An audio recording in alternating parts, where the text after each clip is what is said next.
আজকের প্রথম রিমাইন্ডার এটা যে আমরা যে আল্লাহর ভালোবাসা পেতে চাই, এটার প্রধানতম শর্ত হচ্ছে আল্লাহ রাসূল সাল্লাল্লাহু আলাইহি ওয়াসাল্লামের অনুসরণ করতে হবে। ওনার অনুসরণ বাদ দিয়ে আল্লাহর ভালোবাসা কোশ্চিনকালেও পাওয়া যাবে না। কুল ইন কুনতুম তুহিব্বুনাল্লাহা ফাত্তাবিউনি ইউহিব্বুকুমুল্লাহ।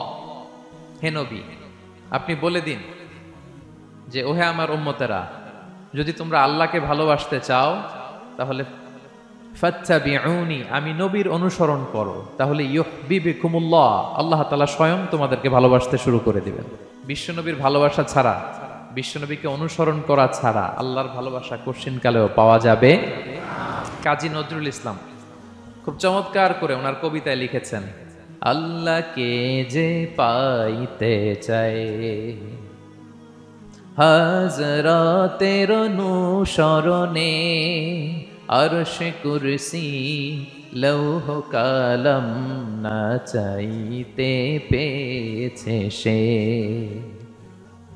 রসুল নামের রশি ধরে যেতে হবে খোদার ঘরে, নদী তরঙ্গে যে পড়েছে ভাই দরিয়াতে সে আপনি মেশে, হাজরাতের অনুসরণে আরশ কুরসি লৌহ কালাম না চাইতে পেয়েছে সে। সুবহানাল্লাহ পড়ে। রাসূল সাল্লাল্লাহু আলাইহি ওয়াসাল্লামের অনুসরণের মধ্য দিয়ে আল্লাহ তাআলার ভালোবাসাটা অর্জন করতে হবে। এর বাইরে যে আল্লাহ তাআলার ভালোবাসা কোশ্চিনকালেও পাওয়া যাবে না। এবং রাসূল সাল্লাল্লাহু আলাইহি ওয়াসাল্লাম ঠিক যতটুকু করেছেন ঠিক অতটুকুই করতে হবে, এর চেয়ে বেশি করা যাবে না। রাসূল সাল্লাল্লাহু আলাইহি ওয়াসাল্লামের চাইতে কি বেশি মুত্তাকি হওয়া সম্ভব? সবাই বলেন নাই। রাসূল সাল্লাল্লাহু আলাইহি ওয়াসাল্লামের চাইতে বেশি বুজুর্গ হওয়া সম্ভব? ওনার চাইতে বেশি আল্লাহওয়ালা হওয়া সম্ভব? ওনার চাইতে বেশি আল্লাহ তাআলার কাছে প্রিয় ব্যক্তিত্ব হওয়া সম্ভব না। রাসূল সাল্লাল্লাহু আলাইহি ওয়াসাল্লামের সময়কালে কিছু সাহাবারা রাসূল সাল্লাল্লাহু আলাইহি ওয়াসাল্লামের স্ত্রীদের কাছে জানতে চেয়েছিল যে উম্মুল মুমিনিন, আপনারা বলুন যে রাসূল সাল্লাল্লাহু আলাইহি ওয়াসাল্লামের আমল কেমন ছিল? আমরা তো মসজিদে দেখি, বাইরে দেখি, ঘরে ওনার আমল কেমন আমাদের জানতে বড্ড মনে চায়। তো রাসূল সাল্লাল্লাহু আলাইহি ওয়াসাল্লামের স্ত্রীরা বললেন যে উনি এমন এমন আমল করেন, এইভাবে নফল রোজা রাখেন, শেষ রাতে তাহাজ্জুদ পড়েন, এইভাবে তাসবিহ পড়েন, কোরআন তেলাওয়াত করেন, জিকির করেন। তো হাদিসে এসেছে যে কাআন্নাহুম তাকাল্লুহা, তাদের কাছে এটা কেমন যেন কম মনে হইল। তারা একটা বড় এক্সপেকটেশন নিয়ে আসছিল, মানে বিশাল একটা, রাসূল সাল্লাল্লাহু আলাইহি ওয়াসাল্লাম সব নবীদের নবী, না জানে কি আমল করে ঘরের ভিতরে। কিন্তু যখন রাসূল সাল্লাল্লাহু আলাইহি ওয়াসাল্লাম স্ত্রীদের কাছে শুনলো এই আমল তিনি করেন ঘরের ভিতরে, ওনারা হতাশ। হায় রে, ভাবছিলাম এত এত আমল করে, এই মাত্র এরকম আমল করে, এগুলো তো আমরাও করি। কাআন্নাহুম তাকাল্লুহা, হাদিসে এসছে ওনাদের কাছে এটা খুব কম মনে হইলো। তো তারা একে অপরকে বলতে লাগলো যে এর কারণ হচ্ছে কদ গুফিরা লাহু মা তাকাদ্দামা মিন যামবিহি ওয়া মা তাআখার। আল্লাহ তাআলা তো রাসূল সাল্লাল্লাহু আলাইহি ওয়াসাল্লামের আগের পরের সব গুনাহ মাফ করে দিয়েছে। ওনার তো আদতে কোনো গুনাহই নাই, কিন্তু আল্লাহ তাআলার ঘোষণা হচ্ছে নবী হে, আপনার আগের পরের সব গুনাহ আমি মাফ করে দিলাম। তো সাহাবারা বলতেছেন এর কারণ হচ্ছে ওনার কোনো গুনাহই নাই, সব মাফ, এজন্য ওনার কম করলেও হয়, আমাদের তো এত কম করলে চলবে না। কথা বুঝতে পেরেছেন? তো ওনারা ভাবলো যে না, আমাদের তো আমল বাড়াইতে হবে। তো কি করতে হবে? একজন বলল আমি সারা রাত নামাজ পড়বো, আমি আর ঘুমাবো না। এখন থেকে সারা রাত কি করব? নামাজ পড়বো, আমি আর ঘুমাবো না। আরেকজন বলল তাহলে আমি সারা বছর রোজা রাখবো, রোজা ভাঙবো না, সারা বছর টানা রোজা, যেহেতু বেশি বেশি করতে হবে। আরেকজন বলল আমি স্ত্রীদের সাথে আর মেলামেশা করবো না, আমার স্ত্রীদের সাথে আমি আমার মতো বৈরাগ্য জীবনযাপন করব। তো এই কথা যখন রাসূল সাল্লাল্লাহু আলাইহি ওয়াসাল্লাম শুনলেন, রাসূল সাল্লাল্লাহু আলাইহি ওয়াসাল্লাম ওনাদেরকে ডেকে পাঠালেন, ডেকে বললেন আনতুমুল্লাযীনা কুলতুম কাযা ওয়া কাযা, তোমরা কি এমনটা এমনটা বলছো? তারা ভয়ে বলতেছে ইয়া রাসূলুল্লাহ, জি আমরা তো এরকম করে ফেলছি, বলে ফেলছি। তখন রাসূল সাল্লাল্লাহু আলাইহি ওয়াসাল্লাম বললেন ওয়াল্লাহি ইন্নী লা আখশাকুম লিল্লাহি ওয়া আতকাকুম লাহু, আল্লাহর শপথ করে বলছি আমি তোমাদের মধ্য থেকে আল্লাহকে সবচেয়ে বেশি ভয় পাই, আমি সবচেয়ে বড় মুত্তাকি, আমার চেয়ে বেশি কেউ আল্লাহকে ভয় পেতে পারে না। তা আমি সবচেয়ে বড় মুত্তাকি, আমি সবচেয়ে বেশি আল্লাহর প্রিয় ভাজন, আমি আল্লাহর সবচেয়ে বেশি ভয় পাই, এরপরেও আমি রাতে ঘুমাই আবার নামাজও পড়ি, সোম বৃহস্পতিবারে রোজা রাখি, বাকি দিনগুলোতে আমি খাই। আমার তো 11 জন স্ত্রী, আমি সবার সাথে মেলামেশা করি। কই স্ত্রী মেলামেশায়, রোজা রাখা না রাখায়, রাতে ঘুম এবং তাহাজ্জুদ, এই যে ব্যালেন্স করে যে আমি জীবন পরিচালনা করি, এতে আমার মোত্তাকি হইতে তো কোনো সমস্যা হয় নাই। আমি শ্রেষ্ঠ নবীর এই মর্যাদা অক্ষুণ্ণ রাখতে তো আমার সমস্যা হয়নি, কিন্তু তোমাদের সমস্যা কোথায়? তখন তিনি একটা অসাধারণ উক্তি করেছিলেন। তিনি বলেছিলেন, ফামান রাগিবা আন সুন্নতি ফালাইসা মিন্নি, যে আমার সুন্নতকে অবজ্ঞা করে, মানে আমার যে পন্থা এটা অনুসরণ না করে অন্য কিছু যে করতে চায়, ফালাইসা মিন্নি, সে আমার দলভুক্ত নয়। আল্লাহু আকবার! কি ভারসাম্যবোধ, কি ব্যালেন্সড লাইফস্টাইল, কি পরিমতি বোধ তিনি আমাদের শিখিয়েছেন। তাহলে বোঝা গেল সারা রাত ইবাদত করলেই ওইটা শ্রেষ্ঠ ইবাদত হয় না। কারণ রাসূল সাল্লাল্লাহু আলাইহি ওয়াসাল্লাম ঘুমাতেন, আবার ইবাদত করতেন, স্ত্রীদের সাথে মিলতেন, সামাজিক কাজ করতেন, মাঝে মাঝে নফল রোজা রাখতেন, মাঝে মাঝে অনেকদিন রাখতেন না। This is balance, this is Islam. এবং এর চেয়ে শ্রেষ্ঠ ইসলাম আর হতে পারে না। তার মানে বোঝা গেল রাসূল সাল্লাল্লাহু আলাইহি ওয়াসাল্লামের চাইতে যদি এক কাঠি বেশি বোঝেন আপনি, এটা ইসলাম হবে? এটা হবে বাড়াবাড়ি, ঠিক কি না? রাসূল সাল্লাল্লাহু আলাইহি ওয়াসাল্লাম যেমনটি করেছেন ঠিক তেমনটি করার নাম ইসলাম। এবং এভাবেই আল্লাহ তাআলার ভালোবাসা পাওয়া সম্ভব, এছাড়া পাওয়া সম্ভব। তাহলে মূল আলোচনা যাওয়ার আগে এটা হচ্ছে ইন্ট্রোডাক্টরি পয়েন্ট 1, যে আল্লাহ তাআলার ভালোবাসা পাওয়ার 1 নাম্বার শর্ত হচ্ছে রাসূল সাল্লাল্লাহু আলাইহি ওয়াসাল্লামের অনুসরণ। তার চেয়ে যদি বেশি ইবাদত করেন ওইটা ইসলাম নয়। তার চেয়ে বেশি বুজুর্গি দেখাইতে গেলে ওইটা বুজুর্গি নয়। তিনি যেমন করেছেন ঠিক তেমন করার নামই ইসলাম, এবং সেটার মাধ্যমে আল্লাহ তাআলার ভালোবাসা পাওয়া সম্ভব। এই পয়েন্টটা বুঝছেন না সবাই? আচ্ছা, ইন্ট্রোডাক্টরি পয়েন্টের 2 নাম্বার কথা হচ্ছে, আমরা কি করে বুঝবো যে আল্লাহ তাআলা আমাদের ভালোবাসেন? কিভাবে বুঝবো যে তিনি আমাদেরকে পছন্দ করেন, ভালোবাসেন? এটা বোঝার কিছু সিস্টেম আছে। 1 নম্বর সিস্টেম হচ্ছে, আপনি জাস্ট দেখুন যে আপনি নিজেকে কোন কাজে ব্যস্ত রেখেছেন। আপনি আপনাকে কোন কাজে ব্যস্ত রেখেছেন, আপনার লাইফস্টাইলের দিকে তাকান, লুক অ্যাট ইউর লাইফস্টাইল, আপনি নিজেই বুঝে যাবেন। আপনি যদি দেখেন যে না, আপনার ভালো কাজে আপনার ব্যস্ততা, আপনার এঙ্গেজমেন্ট ভালো লোকদের সাথে, আপনার সার্কেলটা ভেরি গুড সার্কেল, ভালো কাজে আপনার মন টানে, আপনি ভালো কাজ করেন, যদি আপনার কার্যক্রম এরকম হয়, তাহলে বুঝে নেবেন আল্লাহ তাআলা আপনাদেরকে ভালোবাসেন। আলহামদুলিল্লাহ।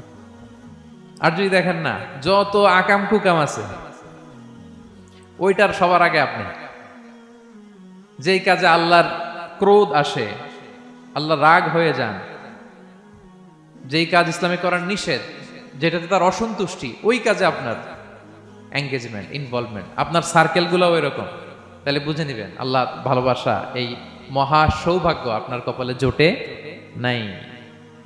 তাহলে এটা হচ্ছে একটা সিস্টেম। আল্লাহ আপনাকে ভালোবাসেন কিনা এভাবে বুঝবেন যে আপনি নিজেকে কোন কাজে ব্যস্ত রেখেছেন, একটু দেখুন, আপনি মিলাতে পারবেন। 2 নাম্বার পদ্ধতি হচ্ছে এটা বোঝার যে তিনি আমাকে ভালোবাসেন কিনা, সেটা হচ্ছে পৃথিবীবাসী আপনাকে ভালোবাসে কিনা, এটা একটু দেখেন। এই পৃথিবীর ভালো মানুষগুলোর কাছে আপনার একটা গ্রহণযোগ্যতা আছে কিনা, এটা দেখেন। এটা দেখলে আপনি বুঝতে পারবেন। সহিহ মুসলিমের একটা ছোট্ট হাদিস শেয়ার করি। রাসূল সাল্লাল্লাহু আলাইহি ওয়াসাল্লাম বলেছেন যে, ইন্নাল্লাহা ইযা আহাব্বা আবদান দাআ জিবরিল ফাকালা ইন্নী উহিব্বু ফুলানান ফাআহিব্বা। আল্লাহ তাআলা যখন কোনো বান্দাকে ভালোবাসে, তখন তিনি জিবরাইলকে ডেকে বলেন, হে জিবরাইল, আমি আমার এই বান্দাকে ভালোবাসি, তুমিও তারে ভালোবাসো।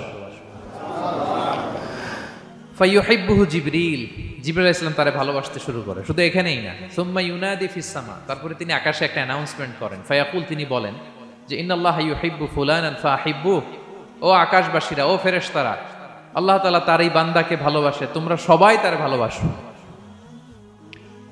তখন ফায়ুহিব্বুহু আহলুস সামা, গোটা আকাশবাসী তারে ভালোবাসতে শুরু করে, মানে ফেরেশতারা।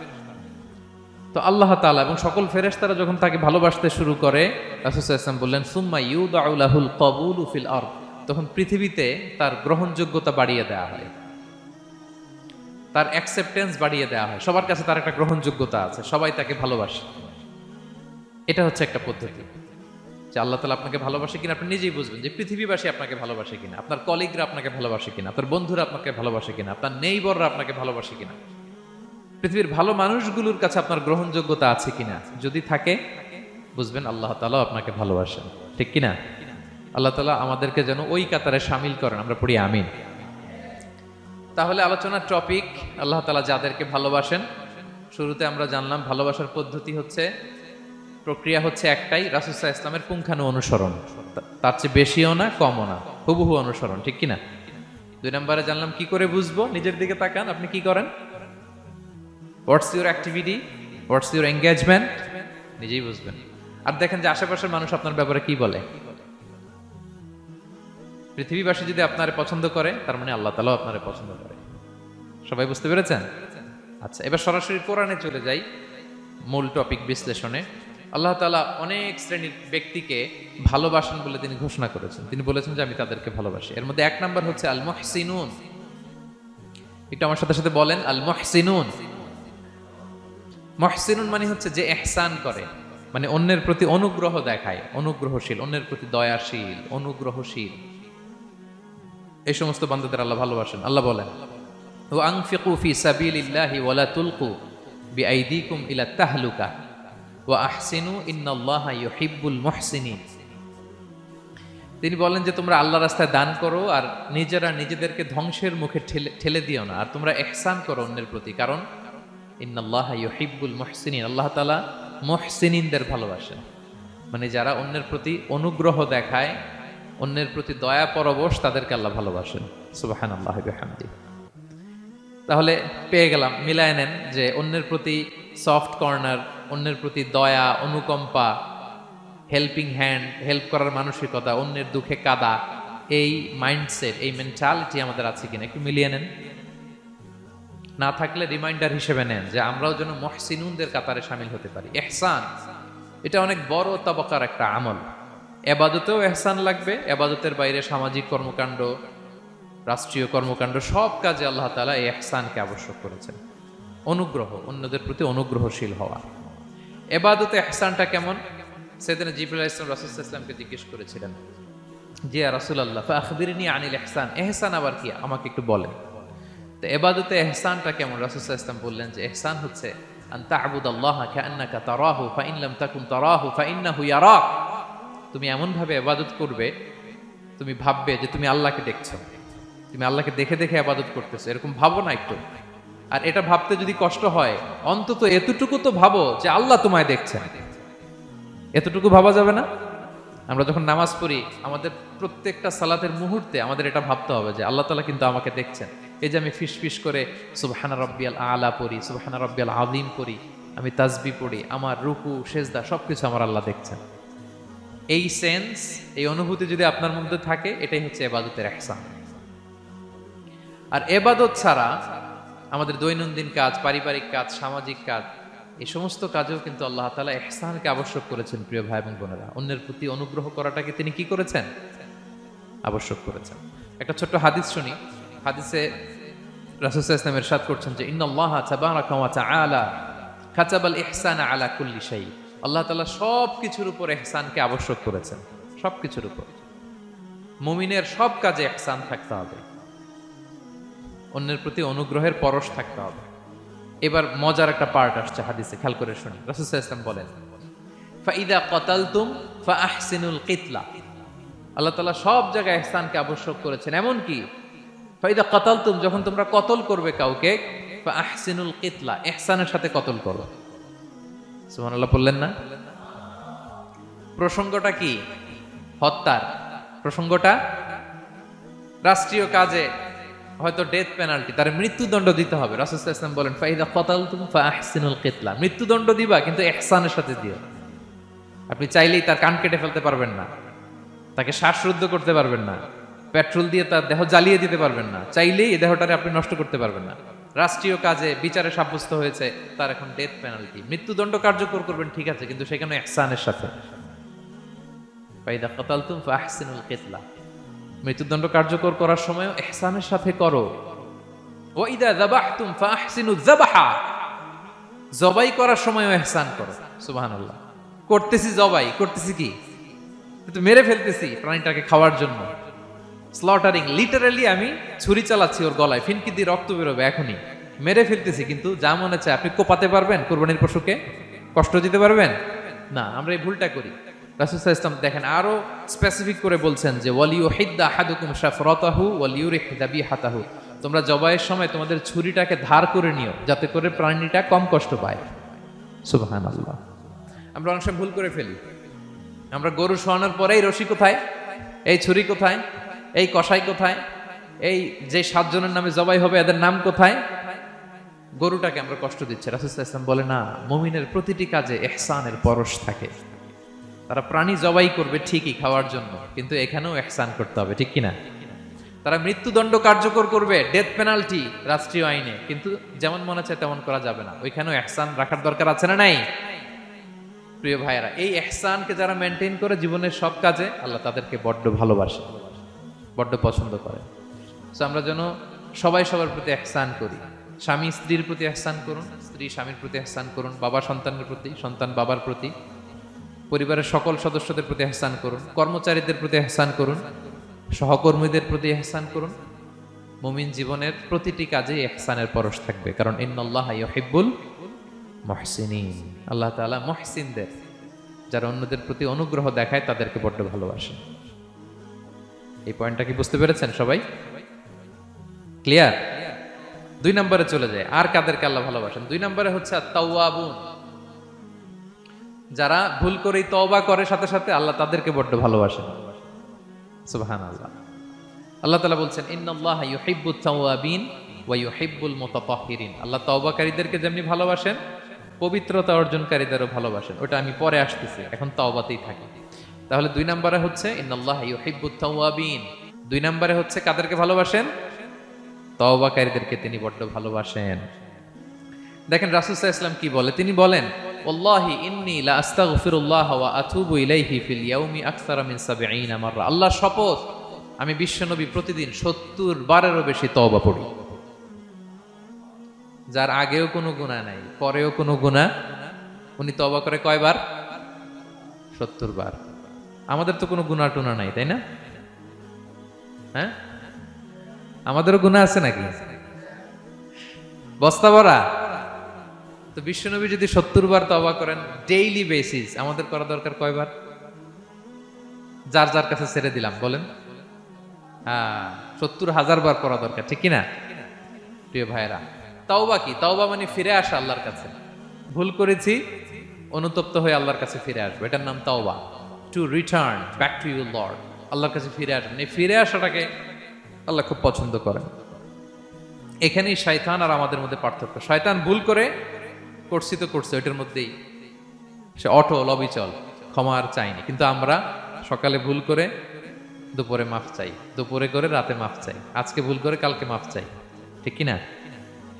এই মাফ চাওয়াটাকে, ফিরে আসাটাকে, তার গুনাহগার বান্দা অনুতপ্ত হয়ে, রিয়েলাইজেশন হয়ে, বুঝতে পেরে ফিরে আসাটাকে তিনি বড্ড পছন্দ করেন, বড্ড পছন্দ করেন। এজন্য ভুল আমাদের হবে প্রিয় ভাইরা। আল ইনসান মিনান নিসিয়ান, আমাদের নামটাই এসেছে ভুল থেকে, আমরা ভুলে যাই, ভুল হয়ে যায় আমাদের। কিন্তু ক্ষমার রাস্তা, তওবার রাস্তা খোলা আছে না নাই? এটা হচ্ছে আমাদের জন্য আশা, হোপ। আমরা হোপফুল, সবসময় আশাবাদী। যত ভুল হোক, যত ভুল আপনি করেন, এটা খেয়াল রাখবেন, ভুল আপনি যতই করেন না কেন, তার রহমতের দরিয়া তার চাইতেও বড়, তার ক্ষমার মহাসাগর তার চাইতেও বিস্তৃত, যত ভুল আপনি করেন না কেন। এজন্য আল্লাহ তাআলা বলেন ইয়া আইয়ুহাল্লাযীনা আমানু তুবু ইলাল্লাহি তাওবাতান নাসুহা, ওহে বিশ্বাসীরা একনিষ্ঠভাবে তওবা করো, ফিরে আসো আমার দিকে। ফাফিররু ইলাল্লাহ 24/7। পৃথিবীর কোনো দরজা 24 ঘন্টা খোলা থাকে না। রাত 3টার দিকে যদি আপনি উঠে জায়নামাজটা বিছিয়ে যে ভুলটা করছেন ওটা স্মরণ করে চোখের পানি ছেড়ে মাফ চান, ক্ষমা করবেন না তিনি? হ্যাঁ, ক্ষমা দেওয়ার জন্য তিনি বসে আছেন। এজন্য ভুল হইলে আমরা পড়বো আস্তাগফিরুল্লাহ। কি পড়বো? পড়েন আস্তাগফিরুল্লাহ রাব্বি মিন কুল্লি যামবি ওয়া আতুবু ইলাই। পড়েন আস্তাগফিরুল্লাহাল্লাযী লা ইলাহা ইল্লা হুয়াল হাইয়ুল কাইয়্যুম ওয়া আতুবু ইলাই। এটা পড়ে আল্লাহর কাছে ফিরে আসবেন, অনুতপ্ত হবেন, আল্লাহ ভুল করে ফেলেছে, আল্লাহ তুমি ক্ষমা করো, আল্লাহ তুমি ক্ষমা করো, আল্লাহ আমরা ভুল করে ফেলেছি। ভুল সবাই করে, কে না করে? হ্যাঁ, কুল্লু ইবনে আদম খাত্তা। বিষ্ণু বলেন তোমরা সবাই ভুলকারী, কিন্তু ওয়া খায়রুল খাত্তাইন আত-তাওয়াবুন, এই ভুলকারীদের মধ্যে শ্রেষ্ঠ যে ভুল করেই তওবা করে। তওবা করতে রাজি আছেন তো? সবাই রাজি আছেন? আমার প্রিয় ভাইয়েরা, এই তওবার দৃশ্যটা দেখতে আল্লাহ বড্ড পছন্দ করে। বান্দা যখন ভুল বুঝতে পারে, মাথাটা নিচু করে চোখের পানি ছেড়ে বান্দা যখন কাঁদতে শুরু করে, এই দৃশ্যটা দেখলে আল্লাহ সহ্য করতে পারে না। আল্লাহর রহমতের দরিয়ায় জোশ খেলে যায়, বান্দা যা চায় আল্লাহ তাই দিয়ে দেয়। তখন চোখের পানির এত বড় পাওয়ার, এজন্য আমরা ভুল করে যেন অটল না থাকি, আল্লাহর কাছে যেন ক্ষমা চাই, আমরা যেন ফিরে আসি তার দরবারে। তার দরবার সবসময় খোলা।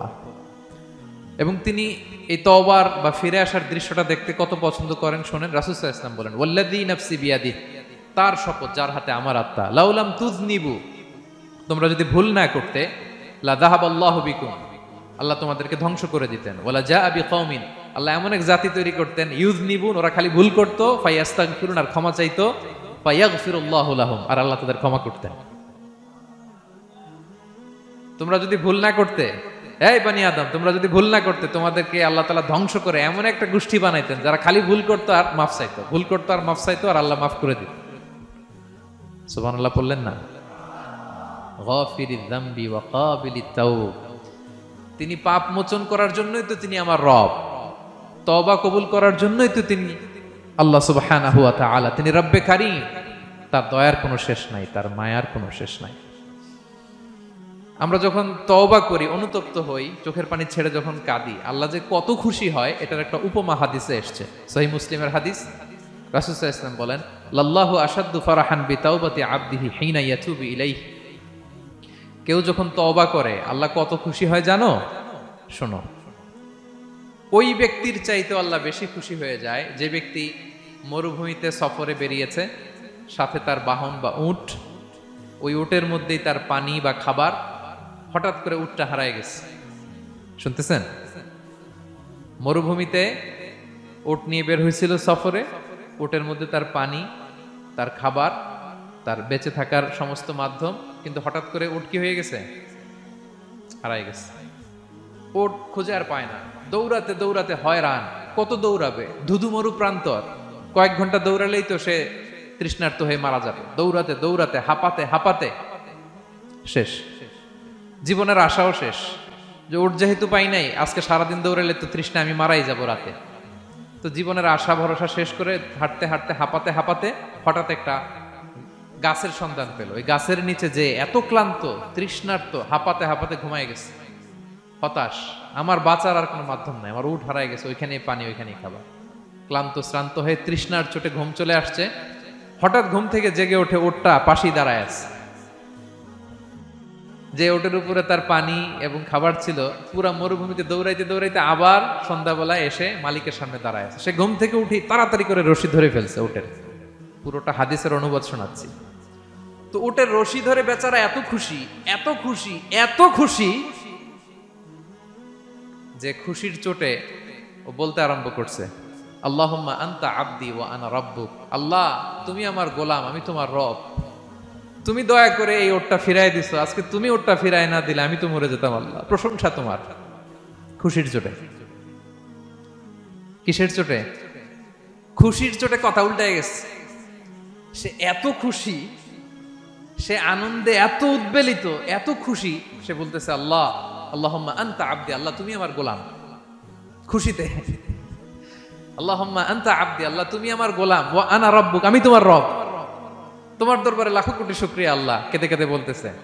তা আল্লাহ বলে, ওইরকম একটা পরিস্থিতিতে যে তার জীবনের আশা ছেড়েই দিয়েছিল, হঠাৎ করে ওট ফিরে পাওয়ার পরে খুশির চোটে সে যখন আমি আল্লাহরে ওর গোলাম বানায় আর ওরে আমার রব বানায়, ওই লোকটা ওই মুহূর্তে ঠিক যত খুশি, আমার কোনো বান্দা তওবা করে যখন আমার কাছে ফিরে আসে, আমি আল্লাহ ওই বান্দার উপর তার চাইতে বেশি খুশি হয়ে যায়।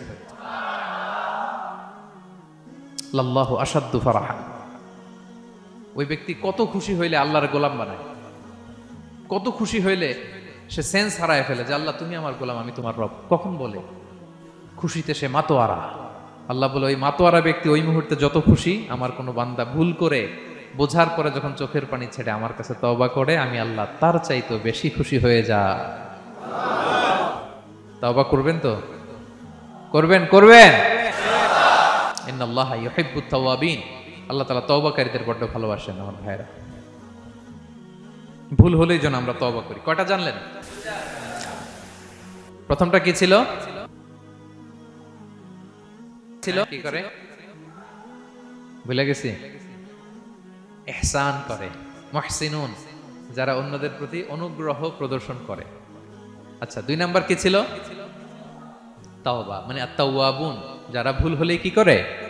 তওবা করে। 3 নাম্বার হচ্ছে আল মুতাতাহিরুন, যারা পবিত্রতা অর্জন করে, সবসময় পাক পবিত্র থাকে, নিট এন্ড ক্লিন থাকে, এই ক্লিনলিনেসকে আল্লাহ পছন্দ করেন। সুবহানাল্লাহ, কি সুন্দর আমাদের ধর্ম, কত চমৎকার আমাদের ইসলাম। রদিতু বিল্লাহি রব্বা ওয়া বিল ইসলামি দীনা, আমরা আল্লাহরে রব হিসেবে পেয়ে খুশি, ইসলামকে দিন হিসেবে পেয়ে খুশি, ঠিক কিনা?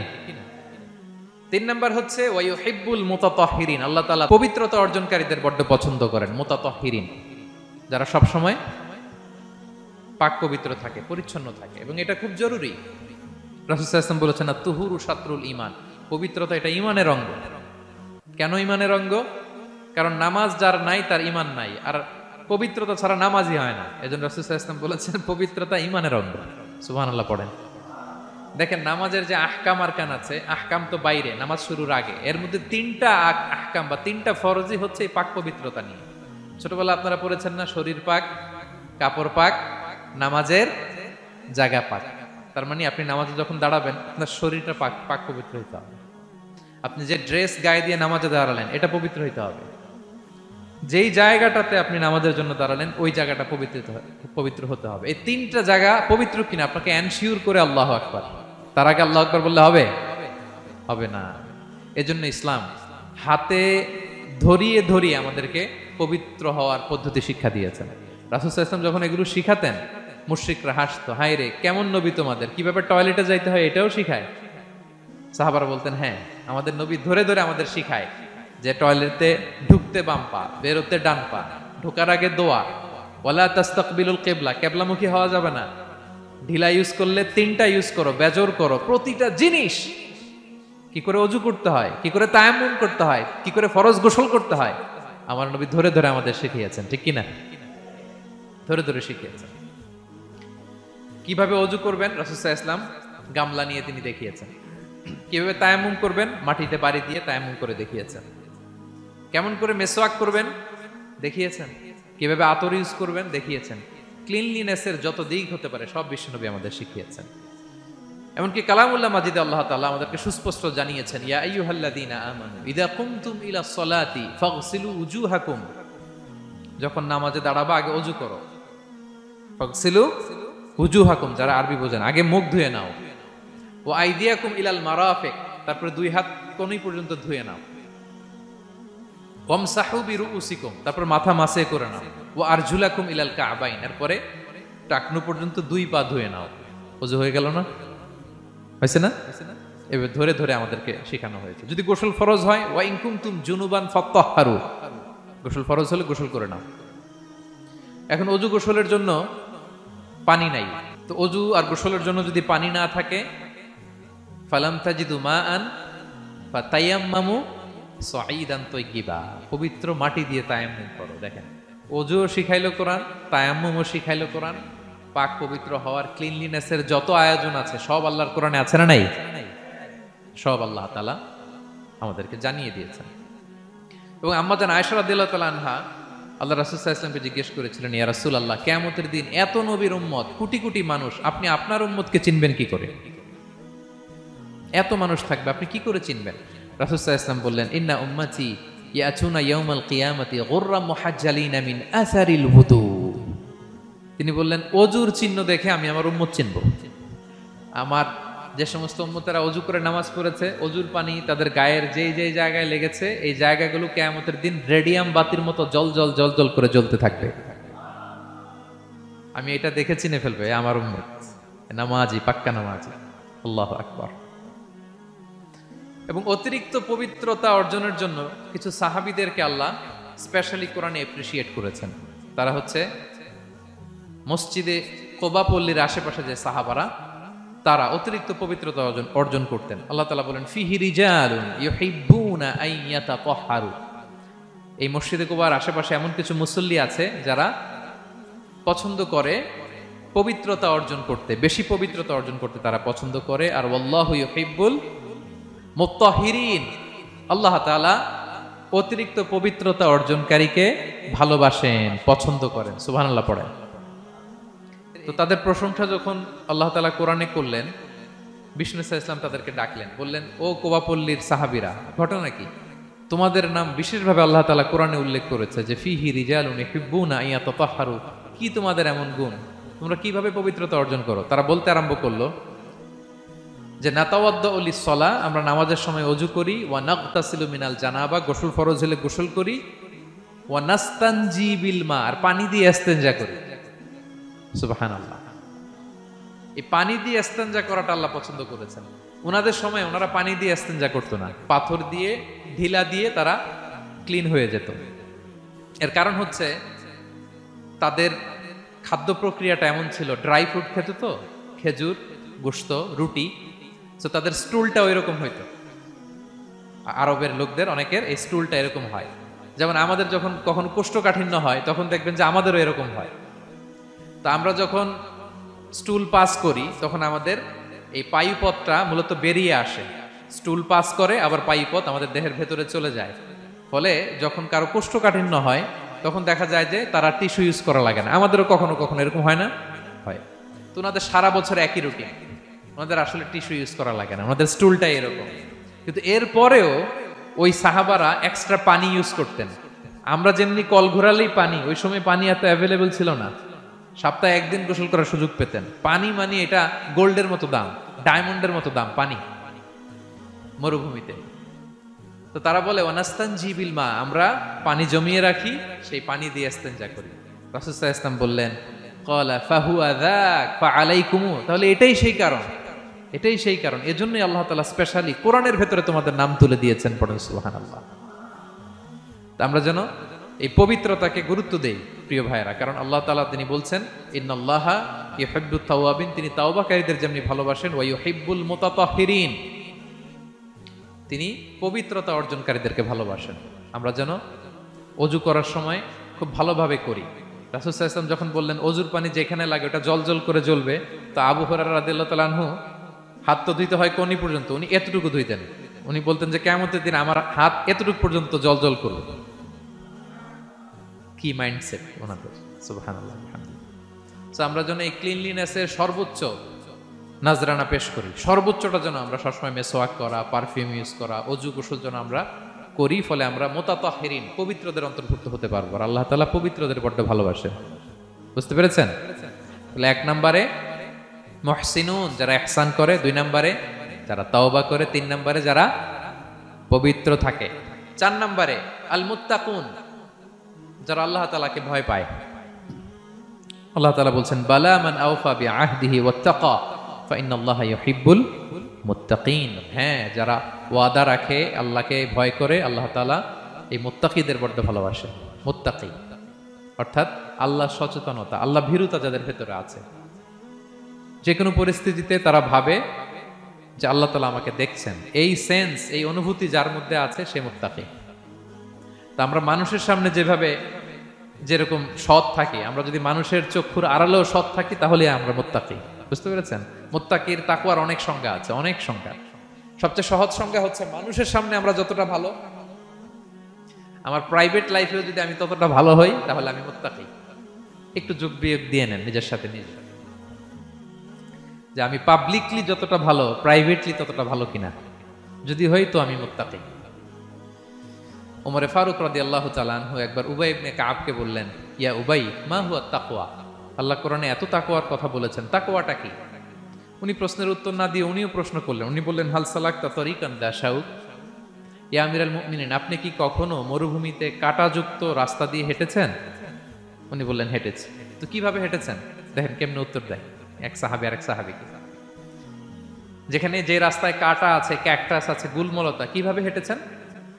তিনি বললেন ইজতাহাদতু ওয়া তাশাম্মারতু, আমি আমার জুব্বা পাগড়ি খুব আঁটোসাঁটো করে কাপড়টা উপরের দিকে টেনে এমন সাবধানে হেঁটেছি যাতে ক্যাকটাসের কাঁটা আমার গায়ে না লাগে। এই পথটা পাড়ি দিতে খুব সাবধানে, খুব প্রিকশন নিয়ে, এক্সট্রা কশন নিয়ে আমি পার হয়েছি। উবাই ইবনে কাব বললেন হাদা হুয়া তাকওয়া, এটাই তো তাকওয়া। এই তো বুঝে গেছেন আপনি। আপনি একটু আগে প্রশ্ন করছেন তাকওয়া কি, এটাই তাকওয়া। বলে তাই নাকি? তিনি বললেন হ্যাঁ। তো তিনি বললেন দুনিয়ার চলতি পথে ডানে বায়ে এরকম অনেক পাপের হাতছানি আপনাকে স্পর্শ করতে চাইবে। ওই যে কাঁটাযুক্ত রাস্তা দিয়ে আপনি যেভাবে সাবধানে, কাঁটা যাতে গায়ে না লাগে, খুবই প্রিকশন নিয়ে হেঁটেছেন, এই দুনিয়ার পুরো জার্নিটা যদি এইভাবে চালাতে পারেন তাইলেই আপনি মুত্তাকি। সুবহানাল্লাহি ওয়া বিহামদিহি। আল্লাহ তাআলা বলেন, যাদের মধ্যে এই তাকওয়ার সেন্স আছে আমি তাদেরকে ভালোবাসি। তাকওয়া হচ্ছে কেউ না দেখলেও আল্লাহ দেখেন, এই অনুভূতি। সবার চোখ ফাঁকি দেয়া গেলেও একজনের চোখ ফাঁকি দেয়া যায় না, তিনি কে? এই অনুভূতির নাম হচ্ছে তাকওয়া। আল্লাহ বলেন, ইন্না আকরামাকুম ইনদাল্লাহি আতকাকুম, তোমাদের মধ্যে সবচাইতে আল্লাহর কাছে সম্মানিত ব্যক্তি যার মধ্যে আল্লাহর ভয় বেশি।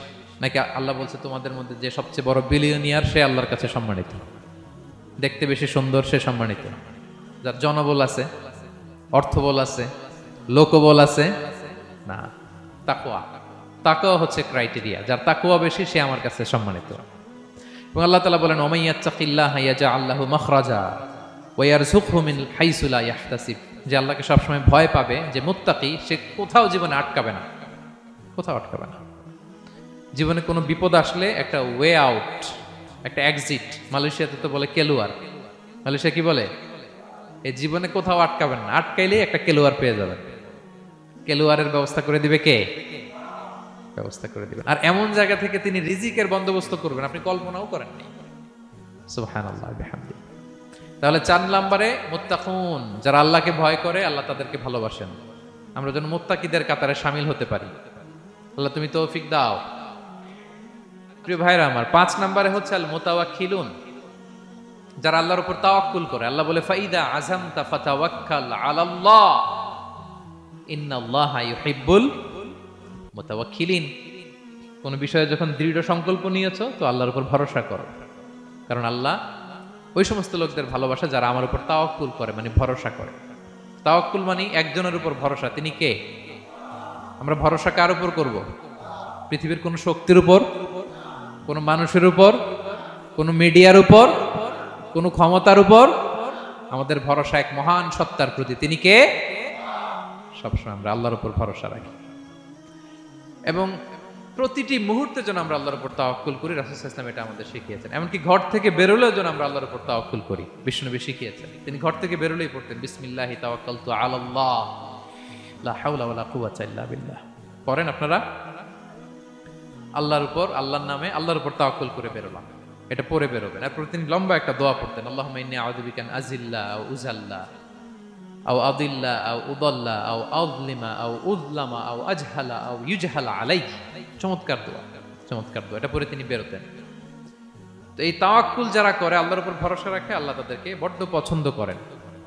এখন তাওয়াক্কুলটা কি? তাওয়াক্কুল নিয়ে আমাদের সমাজে অনেক মিস আন্ডারস্ট্যান্ডিং আছে। প্রিয় ভাইরা আমার, তাওয়াক্কুল হচ্ছে কর্ম শেষে ফলাফলের জন্য আল্লাহর উপর নির্ভর করা। মনোযোগ দিয়ে শুনুন, আই রিপিট, আমি আবারও বলছি, কর্ম শেষে, আগে কি কর্ম, কর্ম শেষে ফলাফলের জন্য কার উপর নির্ভর করা? এখন আপনি কর্ম বাদ দিয়ে দিলেন, কিছু করলেন না, আর বললেন আল্লাহ ভরসা, যা করে আল্লাহ, আল্লাহ ভরসা, তাওয়াক্কালতু আলাল্লাহ হইছে? এটা আপনার মন গড়া কথা হয়েছে, এটা তাওয়াক্কুল হয়নি। ইসলামী তাওয়াক্কুল হচ্ছে আপনি আপনার সাধ্যের সবটুকু করবেন, করার পরে ফলাফল কি আসবে, ফলাফল কি আমার হাতে, কার হাতে? এই জন্য আপনি আল্লাহর উপর তাওয়াক্কুল করবেন। কিন্তু কাজ বাদ দেয়া যাবে না। অনেকে নিজেদের অপারগতা, দুর্বলতা, কর্মহীনতা আর অলসতাকে তাওয়াক্কুল বানায় ফেলছে। কাজ করতে মনে চায় না, অলসতা, কয় তাওয়াক্কুল করলাম। বলেন তো এটা তাওয়াক্কুল হয়েছে? না। এই অপারগতা, অলসতার নাম তাওয়াক্কুল নয়। তাওয়াক্কুল মানে হচ্ছে কোনো কাজের পরিকল্পনা করা, এরপরে পরিকল্পনা বাস্তবায়নের উপায় খুঁজে বের করা এবং নানা কিছুর সহযোগিতা নিয়ে সেটা বাস্তবায়নের প্রাণান্তকর চেষ্টা করা, সব করা, আপনার রোল প্লে করা। আপনার রোল প্লে করা শেষ, এরপর কর্ম শেষে ফলাফলের জন্য আপনি আল্লাহর উপর তাওয়াক্কুল করবেন। কিচ্ছু না করে হাত গুটিয়ে বসে থেকে যদি বলেন তাওয়াক্কুল করলাম, আল্লাহ ভরসা, হয়েছে? হয়েছে? তাওয়াক্কুল হয়েছে? হয় নাই। তো এখানে ব্যালেন্স অ্যাটিটিউডে আসতে হবে। আমি সব করতে পারবো, এটাও যেমনি ভুল, আল্লাহই সব করে দিবেন, এটাও ভুল। The position of Islam is somewhere in between this two extreme lines. এই দুটার মাঝখানে ইসলামের পজিশন। পাখিকে তাওয়াক্কুলের মডেল হিসেবে আল্লাহ উপস্থাপন করেছেন। পাখিকে বিশ্বনবী বলেন, তোমরা যদি পাখির মতো তাওয়াক্কুল করো, পাখিরে যেমনি আল্লাহ খাওয়ায় তোমাদেরকেও খাওয়াবে। পাখি কেমনি তাওয়াক্কুল করে? বিশ্বনবী বলেন, তাগদু খিমাসান ওয়া তারুহু বিতানান।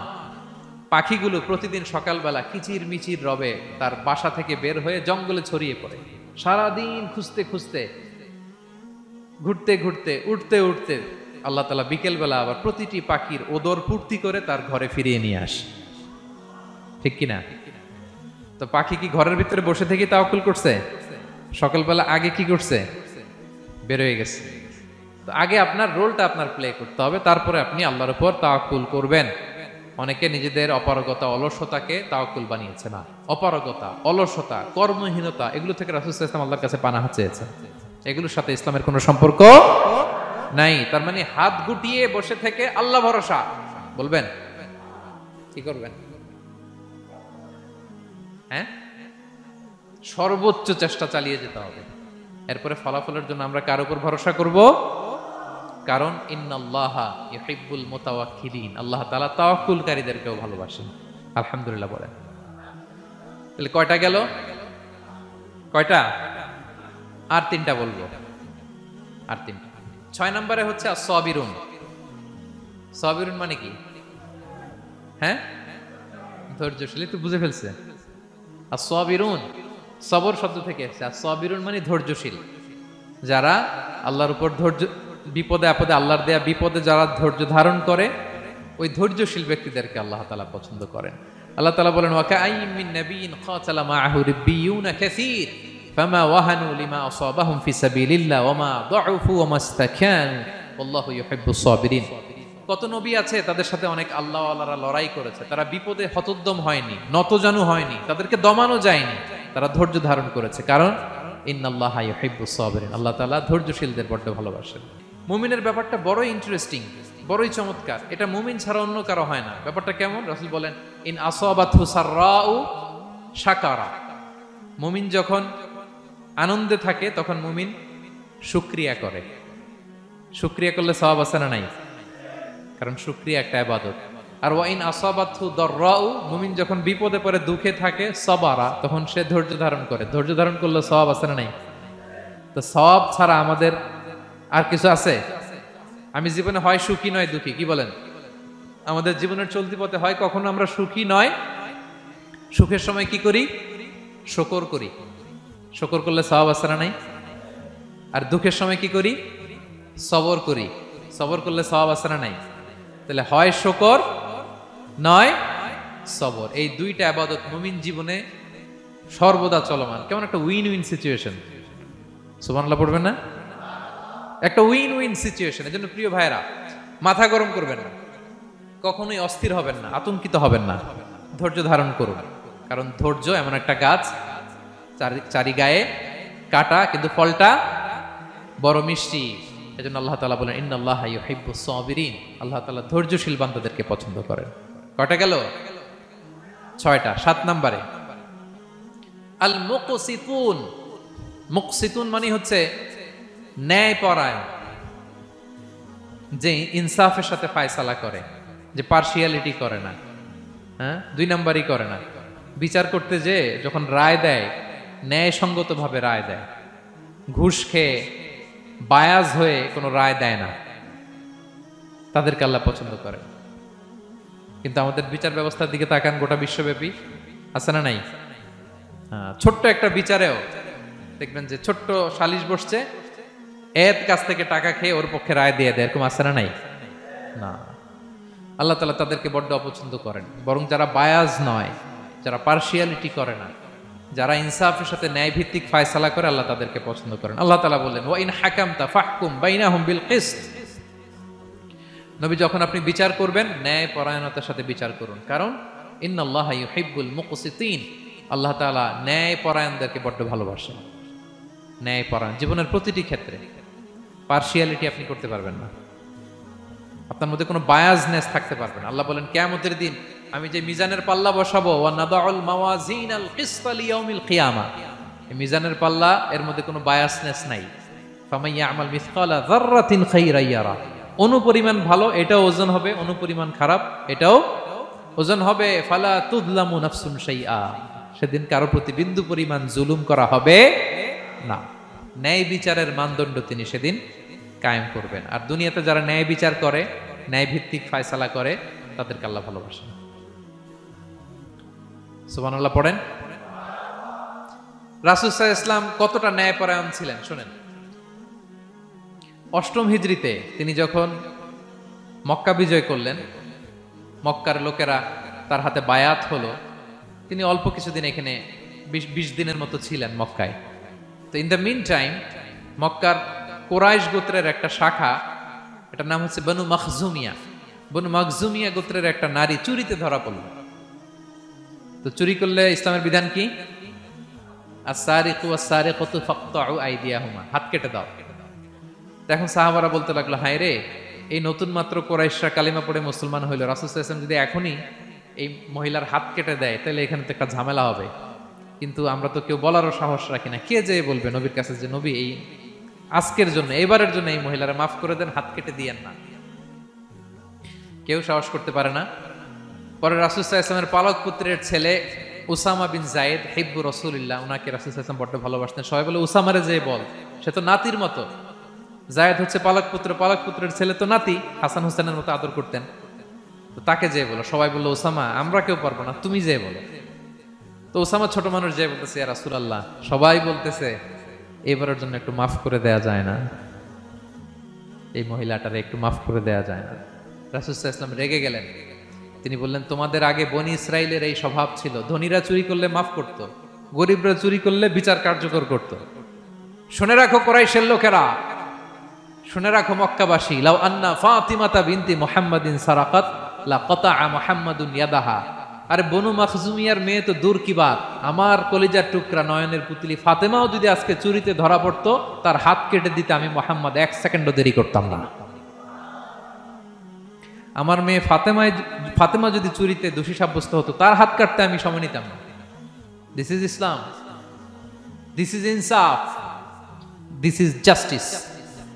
এটাকে বলে ন্যায় ভিত্তিক বিচার, যেখানে কোনো স্বজনপ্রীতি নাই, যেখানে কোনো পার্সিয়ালিটি নাই, যেখানে কোনো বায়াসনেস নাই। যারা ন্যায় ভিত্তিক ফায়সালা দেয়, মুকসিতুন, আল্লাহ তাআলা তাদেরকে পছন্দ করেন। আল মুনাজ্জামুনা ফি মাইদানিল জিহাদ, যারা জিহাদের ময়দানে সুশৃঙ্খল থাকে, ডিসিপ্লিনড। সর্বশেষ হচ্ছে ডিসিপ্লিন। এই যে মাশাআল্লাহ আজকের এই সাইবার জায়া কনফারেন্স খুবই ডিসিপ্লিনড একটা প্রোগ্রাম, সবাই সারিবদ্ধ হয়ে বসে আছেন। এবং এই সারিবদ্ধ হয়ে যারা বসে থাকে, যারা ময়দানে থাকে, তাদেরকে আল্লাহ তাআলা বড্ড পছন্দ করেন। যারা বিশৃঙ্খলা করে না, যারা সুশৃঙ্খল। তা আমরা মুসলিমরা কি বিশৃঙ্খল জাতি না সুশৃঙ্খল জাতি? আমরা সুশৃঙ্খল ইনশাআল্লাহ বিইذنিল্লাহ। আল্লাহ তাআলা বলছেন, ইন্নাল্লাহা ইউহিব্বুল্লাযীনা ইউকাতিলুনা ফি সাবিলিহি সাফফান কাআন্নাহুম বুনিয়ানুম মারসুস। আল্লাহ ওই বান্দাদের ভালোবাসেন যারা জিহাদের ময়দানে সফফান, সফফান মানে সারিবদ্ধ, কাতারে কাতার, এবং এমন কাতার কাআন্নাহুম বুনিয়ানুম মারসুস, যেন এটা মজবুত একটা সীসা ঢালাই করা প্রাচীর। সুবহানাল্লাহ। সাহাবারা নামাজের কাতারে পায়ের সাথে পা লাগিয়ে দাঁড়াতেন, কাঁধের সাথে কাঁধ লাগিয়ে দাঁড়াতেন। পিছন থেকে বিশ্বনবীরে অ্যাটাক করতে গেল 10 মিনিট লাগবে। সব সাহাবাদেরকে আক্রমণ করে বিশ্বনবী পর্যন্ত পৌঁছাতে তাদের অনেক সময় লেগে যাবে, এমন সীসা ঢালা প্রাচীরের মতো তারা পেছনে দাঁড়াতেন। সুবহানাল্লাহ। তো যারা জিহাদের ময়দানে সুশৃঙ্খল ভাবে দাঁড়ায়, ডিসিপ্লিনড ম্যানারে, ওয়েল অ্যারেঞ্জড ম্যানারে, ওয়েল অর্ডার্ড ম্যানারে, আল্লাহ তাআলা তাদেরকে বড্ড পছন্দ করেন। আর যারা বিশৃঙ্খলা করে তাদেরকে আল্লাহ পছন্দ করেন না। এবং আপনি দেখেন